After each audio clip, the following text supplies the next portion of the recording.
आज मैंने देखी किल। क्या बोलूं यार इस मूवी के बारे में, मुझे समझ नहीं आ रहा कि मैं किस किस चीज को हाईलाइट करूं। मूवी में कोई ऐसा ड्रॉबैक है ही नहीं। नेगेटिव पॉइंट एक ही बोला जा सकता है, जिनको एक्शन नहीं पसंद है उनको शायद ही मूवी उतनी पसंद नहीं आएगी, क्योंकि एक्शन ही है, नाम से ही पता चल रहा है ना, उतना ही एक्शन है। और लोग बहुत सारी और मूवीज से भी कंपेयर कर रहे हैं, एनिमल वगैरह से।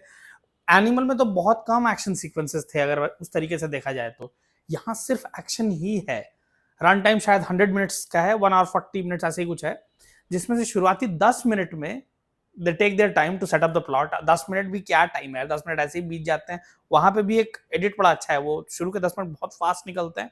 फिर जो 90 मिनट्स है वो सिर्फ एक्शन ही है। But if you look closely ना, उस 90 मिनट्स के एक्शन में भी एक स्टोरी है, एक सीक्वेंस है। अब मैं पूरा डिटेल में बता दूंगा तो पूरा मजा ही किरकिरा हो जाएगा, क्योंकि फिल्म कंपैरेटिवली छोटी है, 1.5 घंटे के आसपास की फिल्म है। अ वेडनेसडे एक मूवी आई थी याद है, नसीरुद्दीन शाह वाली, वो भी शायद ऐसी 1.5 घंटे की थी। छोटी मूवीज का प्लस पॉइंट क्या होता है ना, मल्टीपल टाइम्स अगर अच्छे से बनाई हुई है तो मल्टीपल टाइम्स देखना बड़ा आसान होता है। वेडनेसडे मुझे याद है, मैं पता नहीं कितनी बार देख चुका हूँ वेडनेसडे। ये भी ओटीटी पे आएगी तो ये भी मल्टीपल टाइम्स देखा जाएगी, क्योंकि वैसी लग रही है। आपको बारीकियों को ध्यान से समझने के लिए ना इसको मल्टीपल टाइम्स देखना पड़ेगा, क्योंकि बहुत सारी डिटेल्स हैं। कास्टिंग इतना परफेक्ट कास्टिंग है ना इस मूवी का। जो मेन लीड है, लक्ष्य नाम है उस एक्टर का, नया एक्टर है, अभी 28 साल का है, मैं गूगल पे देख रहा था। उस बंदे ने जो प्ले किया है, वो कमांडो बना है इसमें। और दूसरी तरफ राघव राघव विलेन है। होता क्या है, प्लॉट यही है कि ये लोग ट्रेन से जा रहे होते हैं रांची से दिल्ली, बीच में कहीं आधी रात को डकैत चढ़ जाते हैं ट्रेन में। डकैतों का प्लान ही रहता है कि आधा घंटा 1 घंटा में जितना वो लूट पाए वो लेके वो लोग निकल लेंगे वहां से।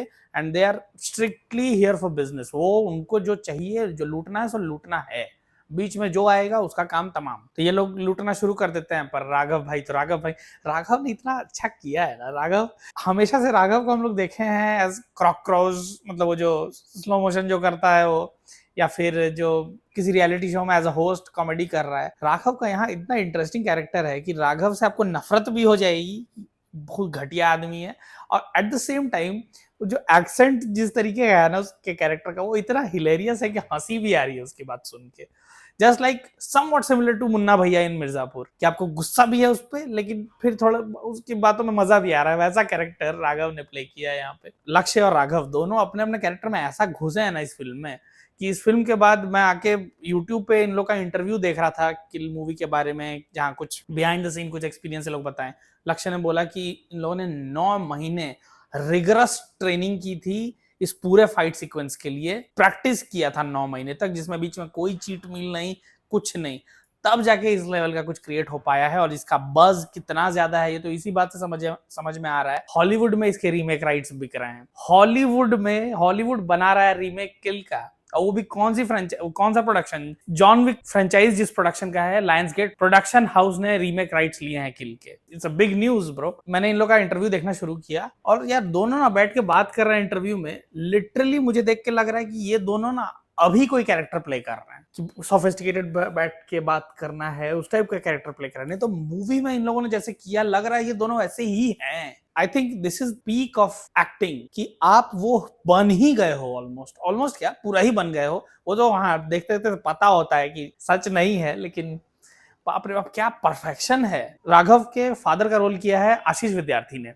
आशीष विद्यार्थी ना, हमेशा से आशीष विद्यार्थी भी बहुत कैपेबल एक्टर। हम लोग एक्चुअली बहुत छोटे थे उस वक्त जब वो सिर्फ सिनेमा में आते थे। अब यूट्यूब पे, इंस्टाग्राम पे वो इतना दिखते हैं, फूड व्लॉगिंग करते हुए, मूवीज के बारे में बात करते हुए ना। दोनों जन का, राघव और आशीष विद्यार्थी, दोनों जन को हम यूट्यूब पर भी इंस्टाग्राम पर भी देख लेते हैं। तो दोनों जन का एक ये था कि नहीं पता है कैसे हैं।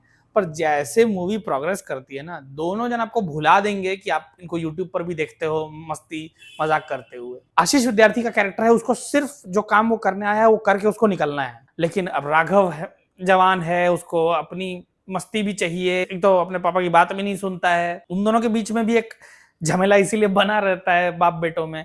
और जितने डकैत हैं सब आपस में रिश्तेदार हैं, कोई चाचा, कोई मामा, कोई भाई, कोई कजन, कोई ऐसे करके सब हैं। जैसे मूवी प्रोग्रेस करती है ना, अब दोनों साइड से, ये तो खैर ट्रेलर में दिख गया है कि जो अमृत नाम रहता है, लक्ष्य जो एक्टर है उसके कैरेक्टर का नाम अमृत रहता है, जो कमांडो रहता है। ये जब मारना शुरू करता है तो उन लोग को ना, डकैतों को, तो एक एक करके जैसे वो लोग में से कोई मरना शुरू होता है तो वो लोग भी मातम मनाते हैं कि अरे मेरे चाचा, मेरा भाई, ऐसे ऐसे करके। ये नहीं कि उनको फर्क नहीं पड़ रहा है, उनको भी एक टर्मोइल में डाल देता है ये। मतलब वो लोग भी आपस में लड़ने लगते हैं, राघव को ब्लेम करने लगते हैं कि चुपचाप लेके निकल जाते ना, तुमको क्यों रोकना था यहाँ पे। और ये लोग भी अंडर एस्टिमेट करते हैं इन लोग को। ये लोग भाई कमांडो रहते हैं। शुरू में इन लोग को लगा फाइट्स वगैरह से इन लोग को लगा शायद आर्मी मैन होगा, बाद में आपस में डिस्कस करते हैं सब, नहीं ये सिर्फ आर्मी मैन नहीं है, ये कमांडो है। दो रहते हैं, एक अमृत और एक उसका जो फ्रेंड रहता है। 40-42 के आसपास कुछ किल है मूवी में टोटल।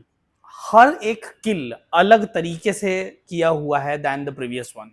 आप सोचो, ट्रेन जैसी एक कन्फाइंड, एक लिमिटेड जगह में, जहां आगे पीछे और थोड़ा बहुत जो सीट के बगल में जगह होती है उधर ही जाया आया जा सकता है, वहां पे ऐसे एक्शन सीक्वेंसेस पुल करना, पहले तो सोचना और उसके बाद उसको परफॉर्म करना। किसी के पास ये नहीं है, बंदूक नहीं है, क्योंकि डकैत है ना, वो उतना आर्म्स उर्म्स कहां से लेके आएंगे। तो चक्कू और वही सब जो हथियार होते हैं वही सब वो लोग लेके चढ़े रहते हैं। कट्टा होता है, वो भी इतना गजब का सीक्वेंस है। राघव एक ऐसे कट्टे से फायर करता है, जैसे ही फायर करता है ना तो कट्टे में बोलते भी कि कई बार बैक फायर भी कर जाता है, क्योंकि वो चीप क्वालिटी से बनाया हुआ होता है ना, तो वही होता भी है। वहां पे भी जो राघव का जो रिएक्शन वगैरह एकदम लग रहा है जैसे सही में कट्टा ही चला रहा है। ओवरऑल जो फील है ना मूवी का, मतलब एक एड्रेनलिन रश है मूवी में। जैसा फोर्स, पहली वाली फोर्स थी जिसमें विद्युत जम्वाल और जॉन अब्राहम लास्ट सीन में लड़ते हैं ना, तब जैसा लगा था, ये पूरी मूवी ही वैसी ही है। चेहरे भी नए हैं, जो खास करके जो मेन लीड है वो इतना फिट हो गया है ना उस रोल में कि ये मूवी ऐसी है कि अगर कोई ओटीटी पे जब आएगी मान लो ना,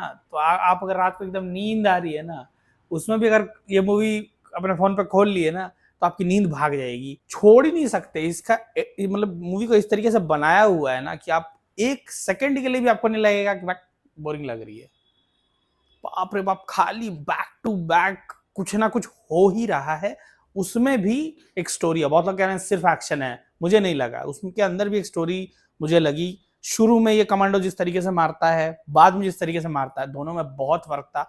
ध्यान से देखने से ये चीज समझ आ रही थी। जितना हाइप इस मूवी का है ना, आई थिंक वो ये मूवी डिजर्व करती है उस हाइप को। जिन्होंने नहीं देखी है उनके लिए खास करके ब्रुटैलिटी है मूवी में, बहुत ब्रुटैलिटी है। अगर आप एक्शन बिल्कुल बर्दाश्त नहीं कर पाते हो तब शायद मत देखना, क्योंकि इट कैन डिस्टर्ब यू, ऐसा एक्शन है। लेकिन अगर आपको, जैसे मेरा क्या है, मुझे ऐसा भी नहीं है कि एक्शन बिल्कुल नहीं पसंद है और ऐसा भी नहीं है कि सिर्फ एक्शन ही पसंद है।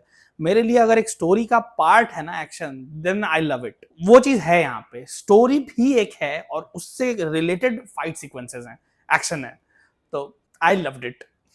आप लोग देखे हो तो अपना थॉट्स कमेंट करना, देखने वाले हो तो जो भी है, जो भी आपके थॉट्स है कमेंट करके बताना। हाल ही में मैंने कल ही तो महाराजा बोल के एक मूवी, मैंने उसके बारे में भी बात की थी, आपको एंड स्क्रीन पे इधर क्लिक करके देख लेना हो। उस मूवी के बारे में भी जो मेरा एक्सपीरियंस था और अपना एक्सपीरियंस भी कमेंट करके बताना। और मैं मिलता हूँ दोस्तों आपसे अगले वीडियो में। Thank you so much for watching.